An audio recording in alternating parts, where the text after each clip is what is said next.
우르릉, 쾅! 하늘이 찢겨나갈 듯한 굉음과 함께 시퍼런 섬광이 대지를 갈랐다.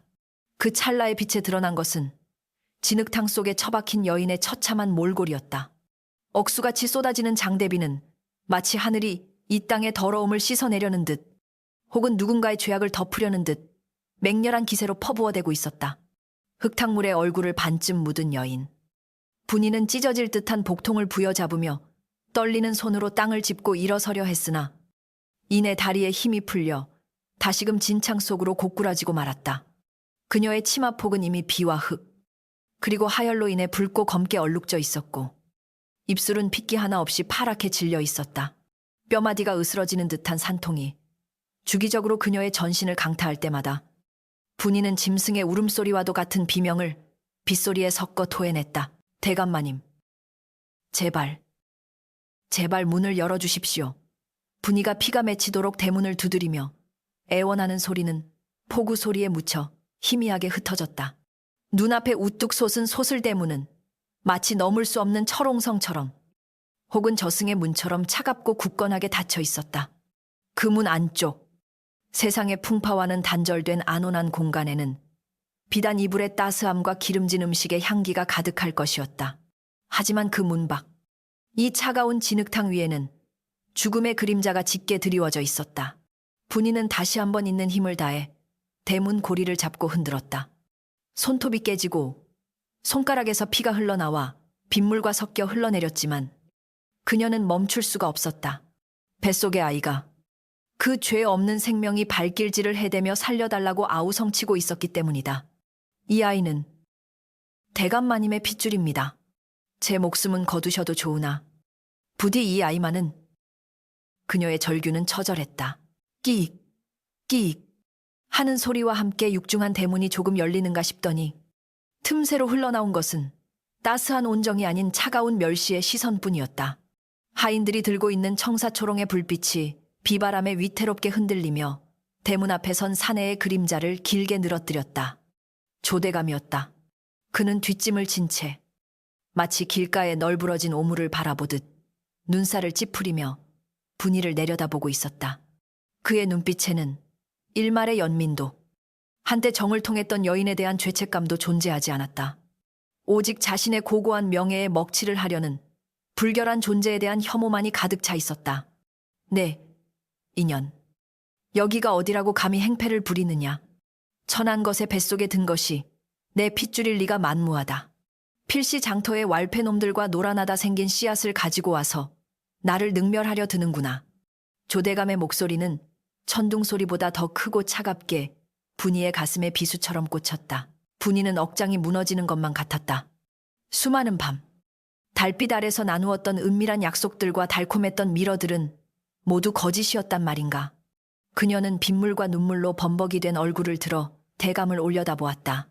대감마님, 하늘이 보고 있고 땅이 알고 있습니다. 이 아이가 누구의 씨앗인지는 대감마님께서 누구보다 잘 알고 계시지 않습니까? 정실마님의 투기가 두려워, 가문의 체면이 두려워 천륜을 끊으려 하십니까? 분이의 목소리에는 원망과 도끼가 서려 있었다. 그 말에 조대감의 눈썹이 꿈틀거렸다. 그는 자신의 치부가 드러날까 두려운 듯 하인들을 향해 손짓했다. 무엇들 하느냐? 저 미친 여편네를 당장 끌어내라. 내 집 대문 앞에 얼씬도 못하게 저 멀리 내다 버려라. 하인들이 몽둥이를 들고 우르르 몰려 나왔다. 그들은 평소 분이와 한솥밥을 먹으며 누님, 동생하던 이들이었으나 주인의 서슬퍼런 명령 앞에서는 그저 사냥개에 불과했다. 누님, 죄송해요. 우리도 어쩔 수가 없어. 한 하인이 낮은 목소리로 속삭이며 분이의 팔을 거칠게 잡아 끌었다. 분이는 질질 끌려가면서도 시선을 조대감에게서 떼지 않았다. 그녀의 눈빛은 애원에서 저주로 바뀌어 있었다. 두고 보십시오. 이 핏줄을 버린 대가를 피눈물로 치르게 될 것입니다. 그녀의 악에 바친 고함은 대문이 쾅 하고 닫히는 소리와 함께 단절되었다. 다시 세상은 어둠과 빗소리만이 지배하는 정막 속으로 빠져들었다. 마을 어귀의 낡은 폐가, 지붕이 반쯤 날아가고 기둥이 썩어가는 그곳으로 분이는 겨우 몸을 피했다. 빗물은 뚫린 지붕으로 사정없이 들이닥쳤고 바닥은 온통 축축한 곰팡이와 썩은 짚풀 냄새로 진동했다. 분이는 구석진 곳에 쌓여있는 마른 짚을 힘겹게 긁어 모아 자리를 만들었다. 산통의 주기는 점점 짧아지고 있었다. 배를 찢고 나오는 듯한 고통에 그녀는 자신의 치맛자락을 입에 물고 비명을 삼켰다. 곁에 있어주는 이는 아무도 없었다. 따뜻한 미역국은커녕 물 한 모금 떠다 줄 사람조차 없는 이 처참한 고독 속에서 그녀는 생과 사의 경계를 넘나들고 있었다. 번개가 칠 때마다 폐가의 흉물스러운 내부가 번쩍이며 드러났다 사라지기를 반복했다. 그것은 마치 그녀가 겪고 있는 지옥도와 같았다. 죽으면 안 돼. 내가 죽으면 이 아이도 죽는다.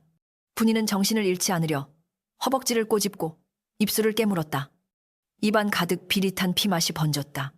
그녀는 짐승처럼 울부짖으며 마지막 힘을 쥐어짜냈다. 하늘을 원망할 힘도 대감을 저주할 힘도 남아있지 않았다. 오직 뱃속의 생명을 세상 밖으로 밀어내야 한다는 본능만이 그녀를 지배했다.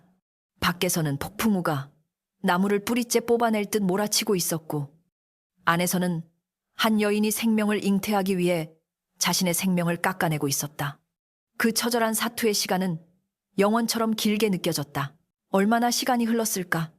폭우 소리를 뚫고 가츠프지만 분명한 생명의 소리가 들려왔다. 응애 응애. 갓 태어난 핏덩이의 울음소리는 천둥소리보다 더 크고 강렬하게 폐가의 공기를 진동시켰다. 분이는 떨리는 손으로 탯줄을 끊고 자신의 속저고리를 벗어 아이를 감쌌다. 쭈글쭈글하고 붉은 피부, 아직 눈도 뜨지 못한 작은 생명체. 그러나 그 아이는 그 어떤 보석보다 빛나고 무거웠다. 분이는 아이를 품에 안고 하염없이 눈물을 흘렸다.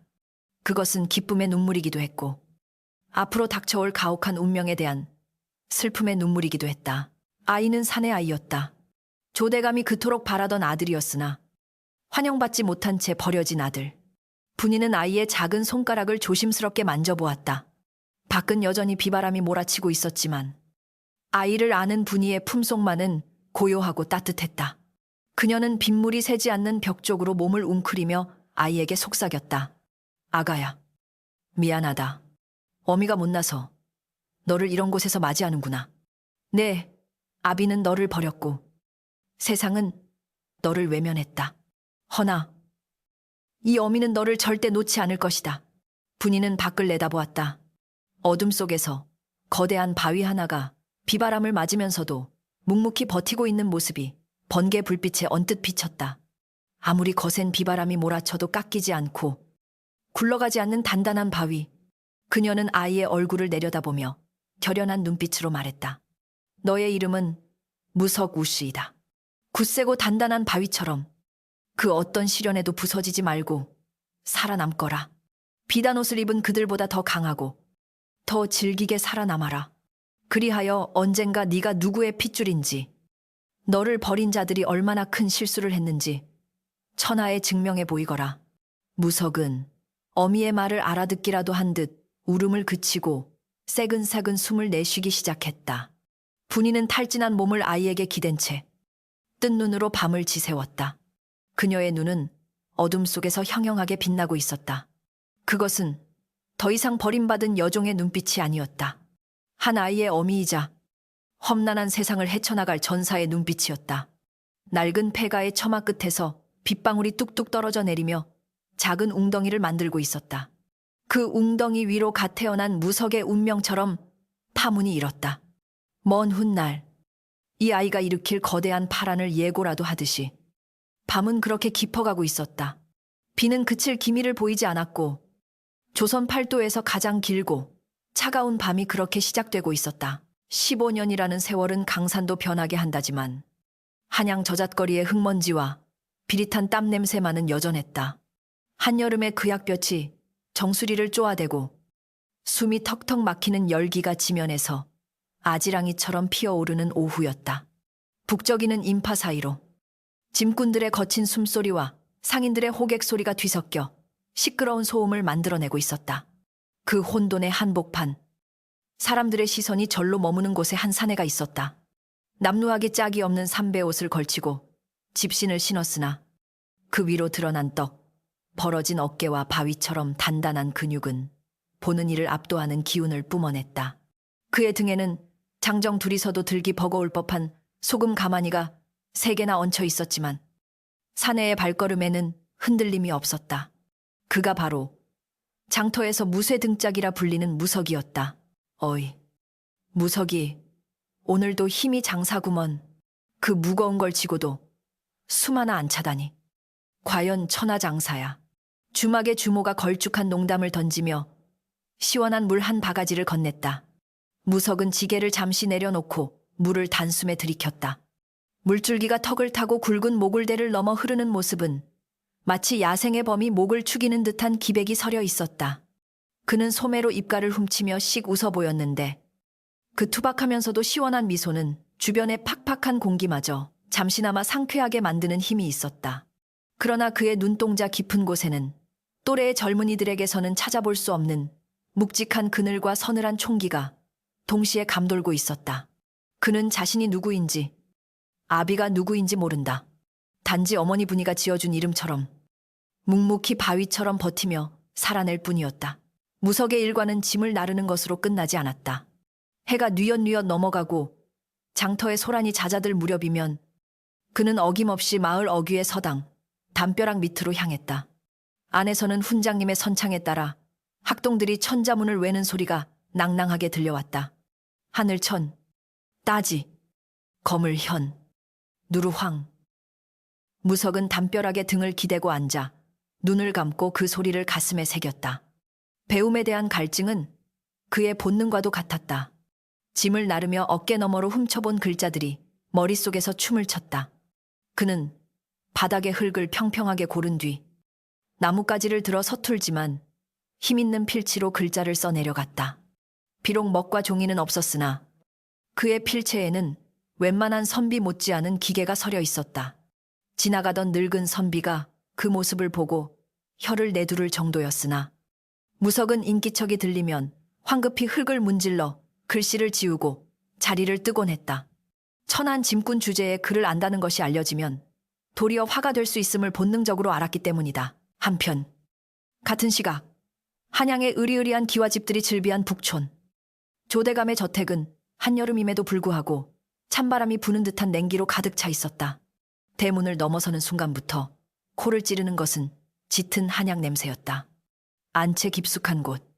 비단 병풍과 자개장으로 화려하게 장식된 방 안에는 15세가 된 조대감의 적자 조현이 누워 있었다. 그는 금수저를 물고 태어났으나 하늘은 그에게 건강을 허락하지 않았다. 창백하다 못해 투명해 보이는 피부, 앙상하게 마른 팔다리, 그리고 시도 때도 없이 터져나오는 발작적인 기침 소리가 방안을 가득 채웠다. 조현은 고통을 참지 못하고 탕약 그릇을 바닥에 내동댕이 쳤다. 쨍그랑 검은 탕약이 튀며 비싼 비단 이불을 더럽혔다. 이따위 쓴 물이 무슨 소용이냐. 내 몸 하나 낫게 하지 못하는 돌팔이 놈들. 다 내쫓아라. 조현의 히스테리 섞인 비명에 하인들은 벌벌 떨며 머리를 조아렸다. 조대감은 문 밖에서 그 소리를 들으며 깊은 한숨을 내쉬었다. 그의 얼굴에는 수심이 가득했다.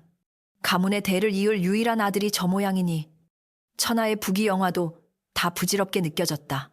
전국의 용하다는 의원을 다 불러들이고 산삼이며 녹용이며 귀한 약재를 물쓰듯 썼지만 아들의 병세는 날이 갈수록 깊어만 갔다. 조대감의 뇌리에는 문득 15년 전 비오는 밤 내쳤던 여종분이의 얼굴이 스쳐 지나갔다. 그때 그 아이가 살아있다면, 아니, 천한 것의 씨앗이 살아있을 리 없다. 그는 불길한 생각을 애써 지우려는 듯 고개를 세차게 저으며 뒷짐을 지고 마당을 서성였다. 그의 눈빛은 초조함과 불안함으로 일렁였다. 어둠이 완전히 내려앉은 시각. 무석은 하루 일당으로 받은 엽전 몇 광과 약봉지를 품에 안고 집으로 향했다. 그들이 사는 곳은 도성 밖, 가난한 이들이 모여 사는 판자촌이었다. 쓰러져가는 초가집 문을 열고 들어서자 낡은 등잔불 아래서 바느질을 하고 있던 분이가 고개를 들었다. 세월의 풍파는 고운 얼굴에 깊은 주름을 새겨놓았고 거친 일로 마디가 굵어진 손가락은 쉼없이 떨리고 있었다. 그러나 아들을 바라보는 눈빛만은 여전히 따스하고 깊었다. 오냐? 왔느냐? 밥은 먹었느냐? 분이의 목소리에는 숨길 수 없는 쇠잔함이 묻어났다. 예. 장터에서 배불리 먹었습니다. 어머니 다리는 좀 어떠십니까? 무석은 거짓말을 하며 어머니 앞에 앉아 부어오른 그녀의 종아리를 주무르기 시작했다. 그의 크고 거친 손길은 투박했지만 더없이 조심스러웠다. 분이는 아들의 정수리를 가만히 내려다보았다. 압이 없는 자식이라는 손가락질을 받지 않게 하려고 남들보다 몇 배는 더 엄하게 키웠다. 하지만 무석은 단 한 번도 투정을 부리거나 자신의 처지를 비관한 적이 없었다. 오히려 제 어미를 호강시켜주지 못해 늘 미안해하는 속 깊은 아들이었다. 분이의 가슴 한구석이 아려왔다. 저리도 훤칠하고 명석한 아이가 양반댁 자제로 태어났더라면 붓을 잡고 세상을 호령했을 터인데 지게를 지고 남의 짐이나 나르는 신세가 된 것이 모두 자신의 탓인 것만 같아 목이 메었다. 무석아, 나는 괜찮다. 너나 몸 상하지 않게 조심해라. 세상 인심이 흉흉하니 남들과 시비 붙지 말고. 분이의 잔소리는 매일 밤 반복되는 레퍼토리였다. 무석은 말없이 고개를 끄덕이며 어머니의 다리를 주물렀다. 그의 손끝에서 느껴지는 어머니의 뼈마디는 너무나 앙상했다. 무석은 입술을 굳게 다물었다. 반드시 성공하리라. 이 지긋지긋한 가난을 끊어내고 어머니를 비단 방석에 앉혀드리리라. 그것은 막연한 꿈이 아닌 그의 뼈에 새겨진 맹세였다. 다음 날 무석은 여느 때와 다름없이 짐을 나르던 중 기이한 광경을 목격했다. 화려한 가마 한 채가 장터 한복판을 지나가는데 가마꾼들이 길을 막는 노인을 거칠게 밀쳐버린 것이다. 노인은 힘없이 나뒹굴었고 가마 옆을 따르던 하인 하나가 채찍을 휘두르며 소리쳤다. 네, 이놈. 감히 조대감마님 댁 도련님이 타신 가마 앞을 가로막다니. 목숨이 2개라도 되느냐. 쓰러진 노인은 피를 흘리며 신음했고 주변 사람들은 분노하면서도 권세가 무서워 누구 하나 나서지 못했다. 가마의 창이 살짝 열리더니 창백하고 신경질적인 얼굴의 소년이 밖을 내다보았다. 조현이었다.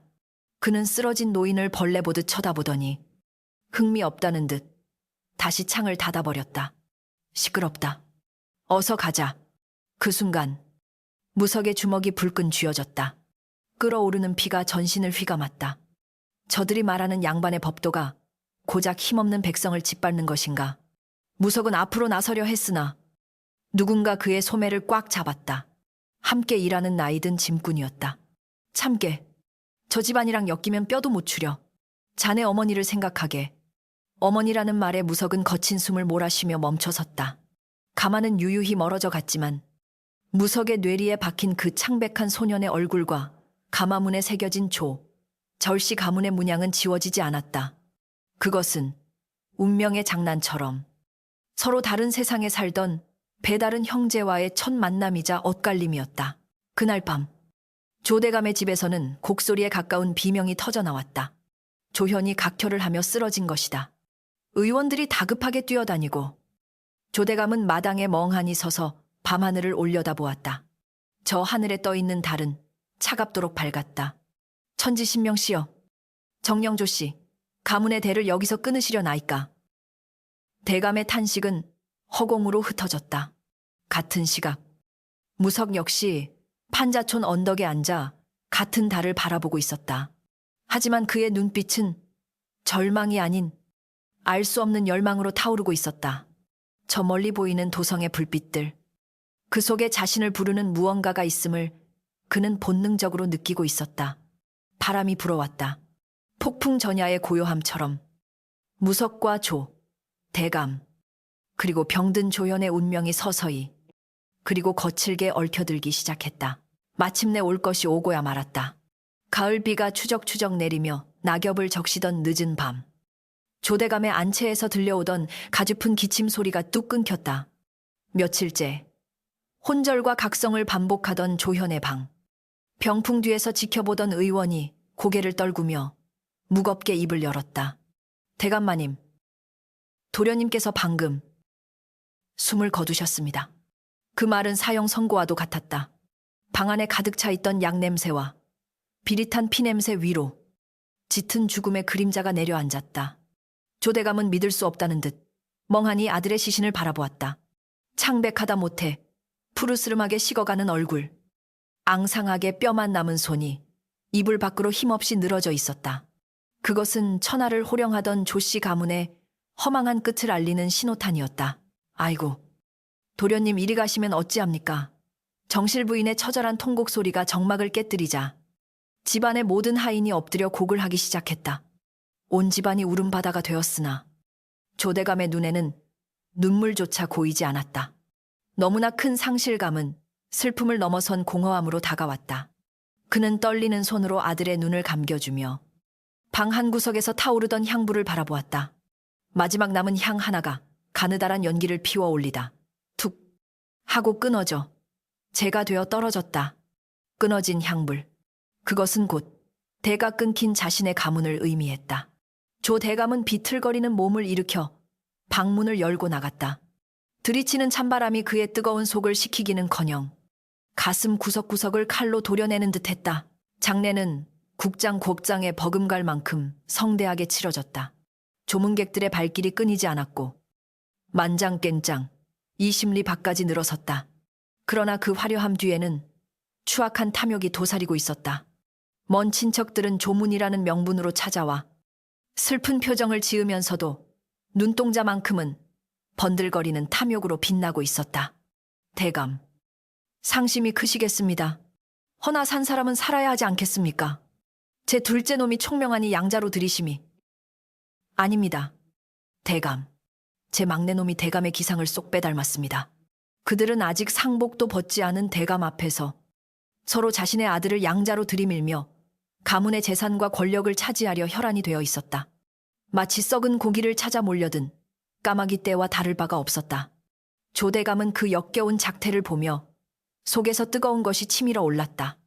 내 피 한 방울 섞이지 않은 놈들에게 이 집안을, 내 조상들의 혼이 서린 이 터전을 넘겨줄 수는 없다. 그날 밤 조대감은 사랑방에 홀로 앉아 술잔을 기울였다. 독한 술이 목을 타고 넘어갔지만 취기는 돌지 않고 정신은 더욱 맑아졌다. 그리고 안개 거치듯 선명하게 떠오르는 얼굴이 있었다. 15년 전 빗속으로 내쳤던 여종분이와 그녀의 뱃속에 있던 아이. 살아있을까? 그 아이가. 내 핏줄이. 그때는 가문의 명예를 더럽히는 오점이라 여겼으나 지금은 그 아이만이 유일한 희망이자 동아줄이었다. 조대감은 즉시 신복인 박 집사를 불렀다. 박서방, 자네에게 은밀히 시킬 일이 있다. 15년 전 내쳐진 분이. 그래, 그 아이의 어미를 찾아라. 죽었는지 살았는지, 아이를 낳았는지 샅샅이 뒤져서 내 앞에 데려오너라. 단, 쥐새끼 한 마리도 모르게 해야 한다. 친척놈들이 알면 그 아이를 가만두지 않을 게야. 박 집사는 주인의 비장한 눈빛에서 사태의 엄중함을 읽고 깊이 허리를 숙였다. 명심하겠습니다. 대감마님. 한편 같은 시각 저작거리는 또 다른 종류의 소란으로 시끌벅적했다. 장터 한복판, 비단 가게 앞에서 실랑이가 벌어지고 있었다. 비단 가게 주인인 왕서방이 씩씩거리며 어린 소년의 멱살을 잡고 흔들고 있었다. 이 도둑놈의 새끼, 감히 내 귀한 비단을 훔쳐 썩 내놓지 못해 멱살을 잡힌 소년은 억울함에 눈물을 뚝뚝 흘리며 발버둥쳤다. 아닙니다. 나리, 저는 정말 훔치지 않았습니다. 저는 그저 심부름을 다녀오던 길이었어요. 구경꾼들이 구름처럼 몰려들었지만 왕서방의 기세가 워낙 흉흉하여 누구 하나 말리는 이가 없었다. 왕서방은 평소에도 저울을 속이고 값을 후려치기로 악명 높은 자였다. 그는 소년의 품을 뒤져 낡은 보찜 하나를 꺼내더니 바닥에 패대기 쳤다. 이 안에 숨겨둔 게 뻔해. 관아에 끌고 가서 곤장을 쳐야 바른 대로 불겠느냐. 그때 군중을 해치고 한 사내가 걸어 나왔다. 무석이었다. 그는 지게를 내려놓고 천천히 왕서방 앞으로 다가갔다. 그의 큰 키와 떡, 벌어진 어깨가 드리운 그림자가 왕서방을 덮쳤다. 그 손 놓으시오. 아이가 숨 넘어가겠소. 무석의 목소리는 낮지만 묵직하게 울려 퍼졌다.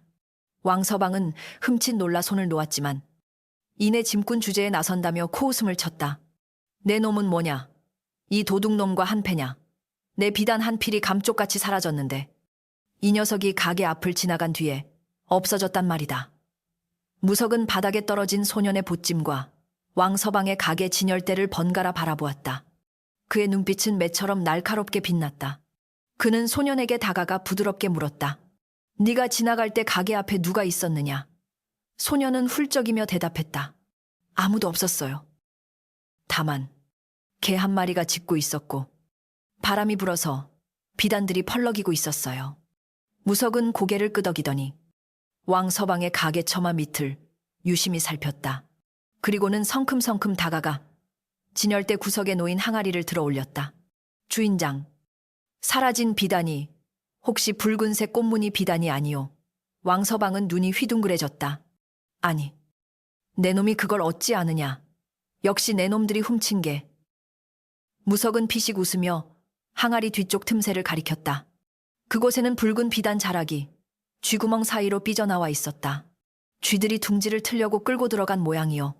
바람에 날려 떨어진 것을 쥐들이 냉큼 물어간 것이지. 아이는 죄가 없소.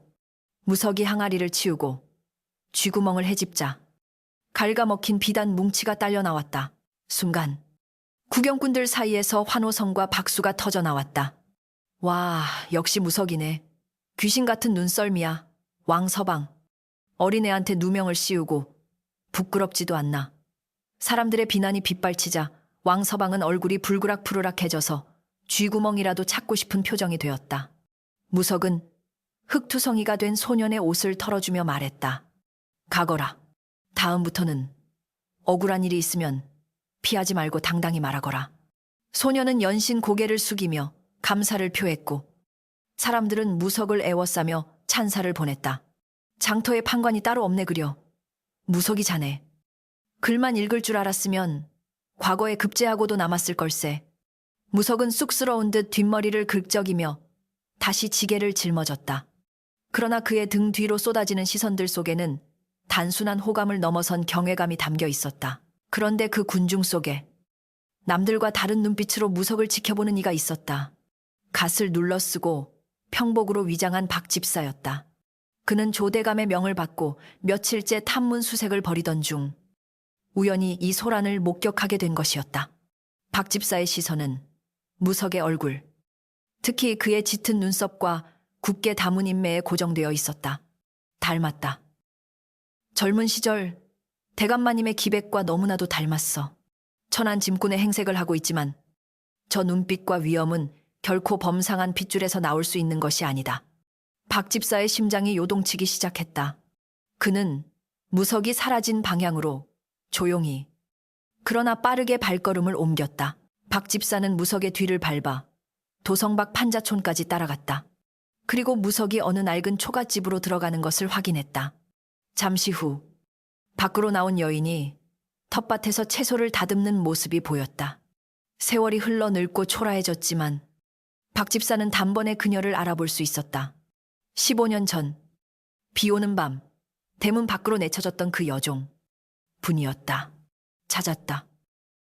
박 집사는 나무 뒤에 몸을 숨기며 떨리는 목소리로 중얼거렸다.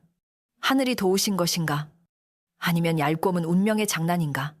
끊어진 향부를 다시 이을 유일한 불씨가 저 쓰러져가는 초가집 안에서 숨쉬고 있었다. 그러나 박 집사는 바로 들어가지 않았다. 그는 어둠 속에서 무석의 집을 응시하며 생각에 잠겼다. 저 아이가 대감마님의 아들임을 확인하는 순간 저 평화로운 모자의 삶은 산산조각이 날 것이다. 허나 이것이 하늘의 뜻이라면. 그날 밤 무석은 잠을 이루지 못하고 뒤척였다. 낮에 있었던 일 때문이 아니었다. 왠지 모를 불안감이 가슴을 짓눌렀다. 밖에서는 밤바람 소리가 마치 누군가가 문을 두드리는 소리처럼 들려왔다. 무석은 방문을 열고 밤하늘을 올려다보았다.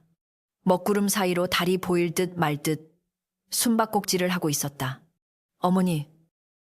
무석은 잠든 어머니의 얼굴을 물끄러미 바라보았다. 평온해 보이는 얼굴, 위로 알 수 없는 그림자가 드리워진 것만 같았다. 무석은 어머니의 손을 꼭 잡았다. 자신의 거친 손보다 훨씬 작고 여린 손. 그는 다짐했다. 무슨 일이 있어도 이 손을 놓지 않겠노라고. 하지만 어둠 저편에서 거대한 권력의 수레바퀴가 그들을 향해 굴러오고 있음을 무석은 아직 알지 못했다. 운명의 톱니바퀴가 마침내 맞물려 돌아가기 시작한 밤이었다. 갑작스러운 방문객들의 출현으로 고요하던 판자촌의 새벽 공기가 일렁였다. 닭이 채 울기도 전 서늘한 안개 속을 뚫고 나타난 것은 검은 갓을 쓴 건장한 사내들과 화려한 가마 한 채였다. 그 위압적인 행렬이 멈춰선 곳은 다름 아닌 무석과 분이의 허름한 초가집 앞이었다. 문 밖에 인기척에 잠을 깬 분이는 문틈으로 밖을 내다보다가 털썩 주저앉고 말았다. 15년 전 빗속에서 마주쳤던 그 차가운 눈빛의 하인들, 그리고 가마에 새겨진 조저씨, 가문의 문양이 그녀의 심장을 옥죄어 왔다. 올 것이 왔구나. 기어이. 분이의 입술이 파랗게 질려 바들바들 떨렸다. 무석은 어머니의 어깨를 감싸 안으며 진정시켰다. 그의 눈빛은 흔들림 없이 침착했으나 쥐고 있는 주먹에는 힘줄이 붉어져 있었다. 그는 직감했다. 이 가마가 자신을 데려가기 위해, 아니, 자신을 집어삼키기 위해 왔음을. 무석은 어머니를 안심시키듯 손을 한번 꽉 잡아주고는 굳게 닫힌 문을 활짝 열어 젖혔다. 대감마님의 명을 받들어 도련님을 모시러 왔습니다. 박 집사가 고개를 깊이 숙이며 정중히 예를 갖추었으나 그 목소리에는 거절을 용납하지 않겠다는 단호함이 서려 있었다. 무석은 가소롭다는 듯 입꼬리를 살짝 비틀어 올렸다. 15년 동안 거들떠보지도 않던 도련님 소리가 이제 와서 들리는 이유는 뻔했다. 적자가 죽고 대가 끊길 위기에 처하자 길바닥에 버려진 핏줄이라도 주워 담으려는 얄팍한 속셈이리라. 내 발로 걸어갈 테니 어머니께는 손대지 마시오. 무석의 섰을 퍼런 일갈에 하인들이 흠칫 뒤로 물러섰다. 그는 가마를 타는 대신 자신의 낡은 집신을 신고 당당하게 앞장섰다. 화려한 비단 가마 뒤를 따르는 남루한 옷차림의 청년. 그 기이한 행렬은 도성의 백성들에게 묘한 구경거리였으나 무석의 표정은 마치 개선 장군처럼 위풍당당했다. 북촌의 고래등 같은 기와집, 조대감의 저택에 들어선 무석은 코를 찌르는 역한 냄새에 미간을 찌푸렸다. 그것은 짙은 향냄새와 독한 한약 냄새, 그리고 죽음의 기운이 뒤섞인 냄새였다. 마당을 가득 메운 하인들은 무석을 훔쳐보며 수근거렸다. 어쩜 저리 젊은 시절 대감마님과 판박이일까? 천한 것에 몸에서 났어도 씨도둑질은 못한다더니. 그들의 시선에는 호기심과 경멸, 그리고 일말의 두려움이 섞여 있었다. 무석은 그 시선들을 묵살하며 사랑채로 향했다. 문이 열리고 병풍 뒤에 누워있는 조대감의 모습이 드러났다. 한때 호랑이처럼 포효하던 권세가는 이제 이빨 빠진 늙은 짐승이 되어 가쁜 숨을 몰아쉬고 있었다. 쥐탄 눈으로 무석을 올려다보는 조대감의 눈동자가 순간 크게 흔들렸다. 눈앞에 서 있는 청년은 15년 전 자신이 내쳤던 그 핏덩이가 아니었다. 거친 풍파를 견디고 단단해진 바위, 자신이 그토록 원했던 강인한 아들의 모습 그 자체였다. 가까이, 더 가까이 오거라. 조대감의 목소리는 갈라지고 쇠잔했으나 그 속에 담긴 탐욕스러운 집착은 여전했다. 무석은 말없이 다가가 대감의 맞은편에 정좌했다. 비단 방석도 화려한 보료도 그에게는 가시방석보다 불편했다. 조 대감은 떨리는 손으로 옆에 놓인 함을 열었다. 그 안에는 눈이 부시도록 고운 비단옷과 옥으로 만든 패물이 들어있었다. 이것을 입거라. 이제 너는 천한 무석이 아니다. 조씨 가문의 자랑스러운 아들 조현석 절킨스로 다시 태어나는 것이다. 내 너를 족보에 올리고 이 집안의 모든 재산과 권력을 물려주마. 대감의 말은 마치 큰 은혜를 베푸는 듯 했으나 무석에게는 악마의 거래처럼 들렸다. 족보, 재산, 권력, 그것들은 모두 어머니와 자신을 짓밟고 지켜온 것들이 아니던가. 무석은 함 속에 담긴 비단옷을 손끝으로 가만히 쓸어보았다. 매끄럽고 차가운 감촉. 그것은 마치 뱀의 비늘 같았다. 그는 천천히 고개를 들어 조대감을 똑바로 응시했다. 대감마님, 이 비단옷 한 벌로 15년의 세월을 덮으려 하십니까? 비바람 치는 밤, 만삭의 어미를 진흙탕에 내치고 대문을 걸어 잠갔던 그 손으로 이제 와서 제게 옥패를 쥐어주려 하십니까?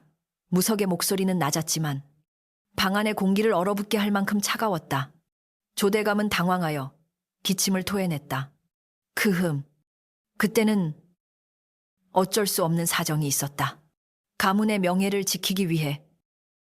명예라 하셨습니까?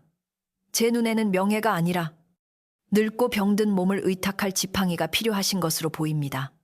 죽은 적자를 대신할 제사상의 위패 받침대가 필요하신 게지요.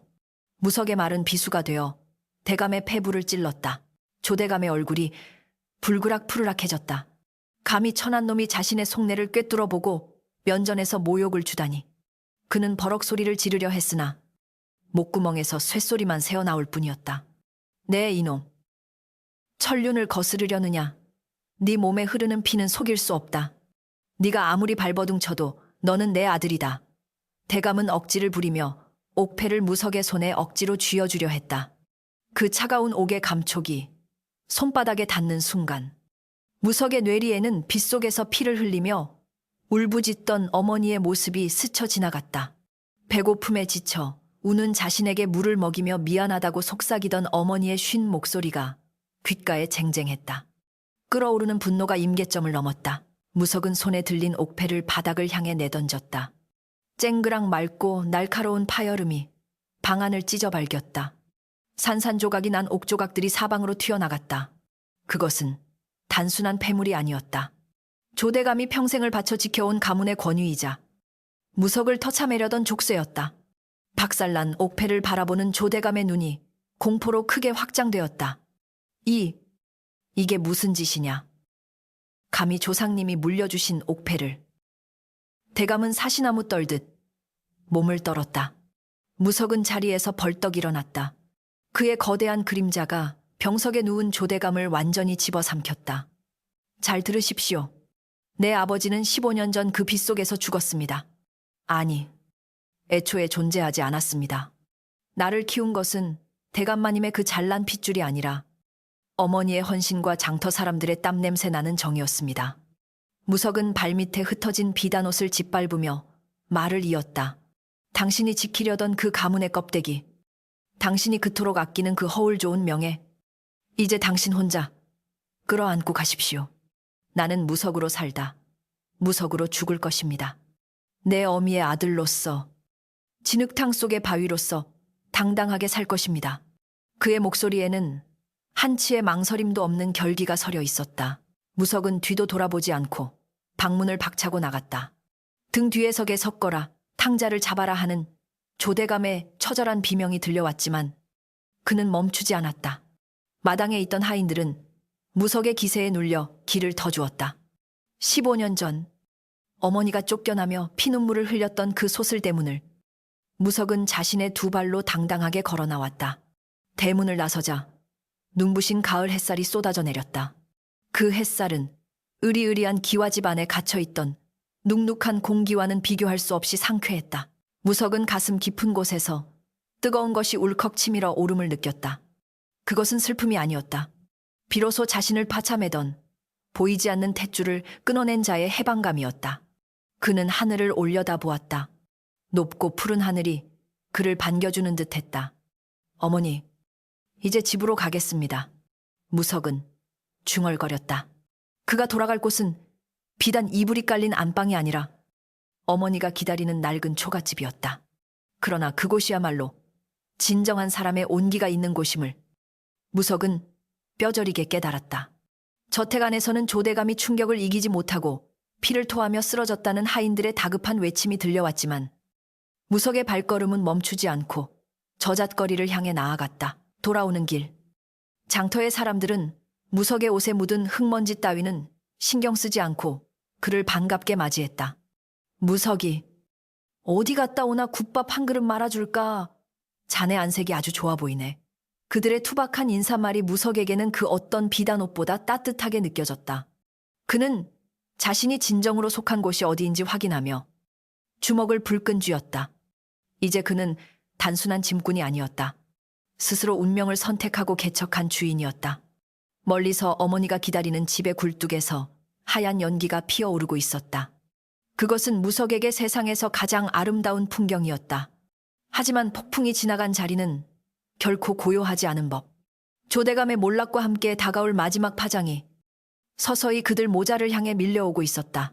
권불10년 괸 무신년이라 했던가. 화무11홍 화무11홍 이라 했던가. 조대감의 위세가 하늘을 찌를 듯하던 북촌의 저택은 주인이 쓰러진 지 불과 달포 만에 흉가처럼 변해버렸다. 하인들은 대감의 병세가 회복될 가망이 없음을 깨닫자마자 돈이 될 만한 집기들을 챙겨 밤도주를 감행했다. 개한이 열린 대문으로는 낙엽이 굴러들어와 마당을 뒤덮었고 그 위를 쓸쓸한 가을바람만이 휘몰아치며 을신연스러운 소리를 냈다. 한때 권력의 정점에서 호령하던 조대감은 이제 똥오줌조차 가리지 못하는 신세가 되어 차가운 냉돌 위에서 홀로 죽음을 기다리고 있었다. 그의 곁을 지키는 것은 늙고 힘없는 박집사 한 사람뿐이었다. 대감은 매탄 눈으로 천장을 응시했다. 화려했던 석가래에는 거미줄이 쳐져 있었다. 몸은 마비되어 손가락 하나 까딱할 수 없었지만 정신만은 형벌처럼 또렷했다. 밤마다 찾아오는 것은 육신의 고통보다 더 끔찍한 회한 회흔의 악몽이었다. 꿈속에서 그는 15년 전 그 비오는 밤으로 돌아가 있었다. 대문 밖에서 울부짖는 분이의 비명, 갓 태어난 핏덩이의 울음소리가 귓가에 쟁쟁했다. 내 아들이 아니다. 내 아들이 아니다.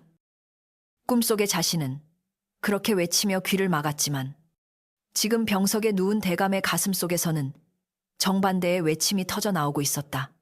내 아들이었다. 하늘이 내게 준 마지막 기회였다. 내가 내 발로 그 복을 걷어찼구나. 목이 탔다. 타오르는 갈증은 단순한 목마름이 아니었다. 평생을 투잡던 명예욕, 권력욕이 신기루처럼 사라진 자리에는 끝을 알 수 없는 공허함만이 남았다. 누가 나에게 물 한 모금만 다오. 아니, 따뜻한 눈길 한 번만 다오.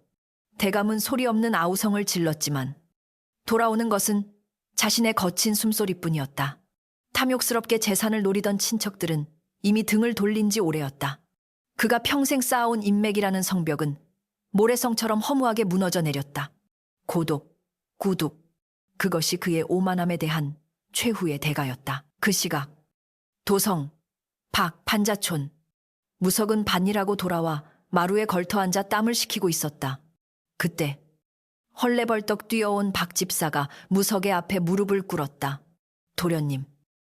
아니, 무석 대장부님, 대감마님께서 오늘을 넘기기 힘드실 것 같습니다. 부디 마지막 가는 길에 물 한 모금이라도. 박집사는 눈물을 흘리며 애원했다. 무석의 표정은 굳어졌다. 가슴 속 앙금이 완전히 사라진 것은 아니었다. 그러나 방 안에서 바느질하던 분이가 조용히 문을 열고 나왔다. 그녀는 무석의 손을 잡으며 말했다. 가거라, 어머니. 저를 버린 사람입니다. 어머니를 능멸한 사람입니다. 무석이 낮은 목소리로 반박했다. 분이는 고개를 저으며 씁쓸한 미소를 지었다. 그를 위해서가 아니다. 너를 위해서다. 미움도, 원망도 결국은 인연의 끈이다. 그가 눈을 감기 전에 그 끈을 내 손으로 놓아주거라. 그래야 너도 진정으로 자유로워질 수 있다. 가서 한 인간의 마지막을 지켜보거라. 어머니의 말은 무석의 마음속 깊은 곳을 울렸다. 진정으로 강한 자는 용서하는 자라 했던가. 무석은 어머니의 깊은 뜻을 헤아리고 자리에서 일어났다. 그는 상복이 아닌 평소 입던 깨끗한 베옷을 입고 길을 나섰다. 무석이 조대감의 방에 들어섰을 때 방 안은 역한 냄새로 가득 차 있었다. 죽음의 냄새였다. 화려했던 비단 이불은 색이 바랬고 대감의 얼굴은 해골처럼 말라 있었다. 인기척을 느낀 대감이 힘겹게 눈동자를 돌렸다. 무석을 알아보는 순간 그의 탁한 눈동자에 물기가 차오르기 시작했다. 입술이 파르르 떨리며 무언가 말하려 했으나 바람 빠지는 소리만 새어나왔다. 미안. 들리지 않는 목소리였으나 무석은 그 입모양을 읽을 수 있었다. 천하를 호령하던 대감의 눈빛에 서려 있는 것은 두려움과 후회, 그리고 애원뿐이었다. 무석은 대감의 머리맡에 앉았다. 절을 하지도 손을 잡지도 않았다. 그저 묵묵히 죽어가는 노인을 내려다볼 뿐이었다. 대감마님. 무석의 건조한 부름에 대감의 눈꺼풀이 떨렸다. 당신이 찾던 아들 조현석은 이 세상에 없습니다. 저는 무석입니다. 당신이 진흙탕에 버렸던 바위입니다. 무석은 자리끼에 놓인 물그릇을 들어 숟가락에 물을 담았다. 허나 제 어머니께서 말씀하시길 가는 사람의 목은 축여주는 것이 산 사람의 도리라 하셨습니다. 부디 이 물 한 모금으로 이승에서의 갈증과 욕심을 모두 씻어내고 가십시오. 무석이 숟가락을 대감의 입가에 가져다 대자 대감은 허겁지겁 물을 받아 삼켰다. 물이 메마른 식도를 타고 넘어가자 대감의 눈에서 한 줄기 눈물이 주르륵 흘러내려 귓가로 떨어졌다. 그것은 참회의 눈물이었다. 평생 비단 옷을 입고 산의 진미를 먹었으나 죽기 직전 가장 달콤하고 귀한 것은 버려진 자식이 건넨 맹물 한 모금이었다.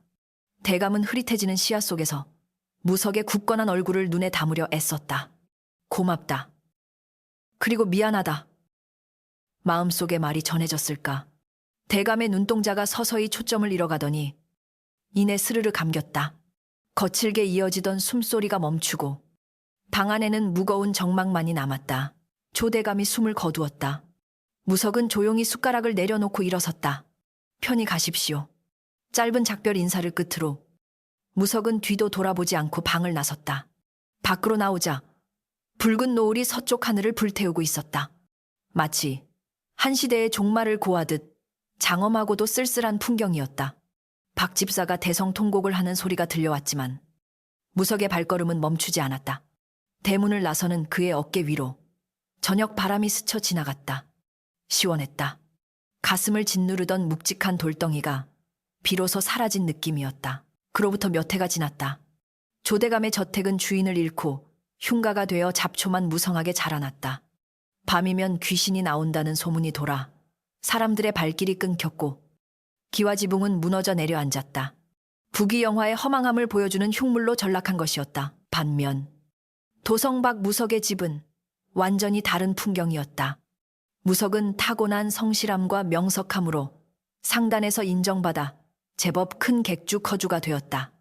그는 돈을 벌어 큰 기와집을 짓는 대신 마을 사람들과 함께 둑을 쌓고 서당을 지었다. 그의 집 마당은 언제나 사람들로 북적였다. 낮에는 짐꾼들이 쉬어가며 막걸리를 마셨고 밤에는 학동들의 글 읽는 소리가 담장을 넘어 울려 퍼졌다. 어느 맑은 봄날 무석은 어머니 분이를 모시고 꽃 구경을 나섰다.